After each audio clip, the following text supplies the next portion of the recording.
So this is a creative response to reading Aeneas Nin in Chermside. So this is titled Trolley Erotica. 10:30 that night, I sat on the edge of the footpath and waited. Cars drove past the road beside me, but not many. The night was quiet and the cold air was piercing. The minutes I spent waiting felt like hours as my body trembled with nervous anticipation. He appeared and mumbles an apology for his late arrival. I brushed this off and we started moving through the suburb. I stole a glance towards him. The fluorescent glow of the overhead McDonald's sign bounced off his metallic body. He felt my gaze on him and rotated towards me, but I quickly turned away. We had met the night before. A woman had returned me to the wrong bay, and I found myself on an unknown level of the shopping centre car park.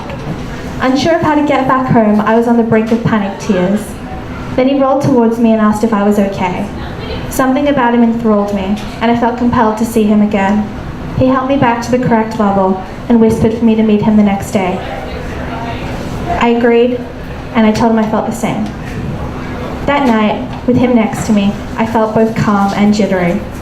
As we rolled through the back streets of Chermside, his rear wheel nudged against mine, and I felt an electric jolt shoot through me. Then, before I realized over an hour had passed, we found ourselves back in the McDonald's car park. We were close together, both laughing from something he had just said, when he pulled me towards him. The moment we touched, my body begged for more.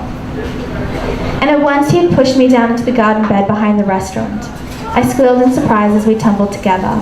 Then he pressed his frame up against mine and I melted. I knew that my body was his to do with as he pleased. I felt weak as I surrendered myself to him. As he entered me, I felt as though my body had been made for his body.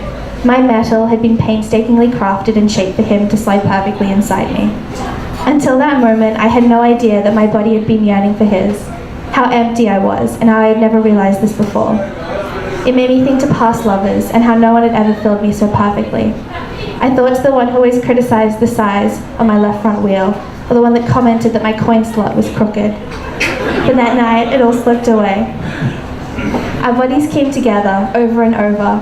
His frame slammed into mine again and again, each time more frenzied.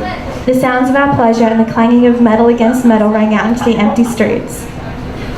In those final moments, I lost sense of everything that had ever been and would ever be. I wanted to consume him, but at the same time be consumed in entirety. We met in that moment of brief ecstasy, and then it ended. We lay together in silence for a few minutes before he left. Afterwards, I felt different. I want to tell you that I felt older and wiser, but that would be untrue. I felt alone and sad. But I need you to understand that in the sadness I found freedom. The time that we had spent together would never be over. The ache inside me meant that we would always exist in a point of time.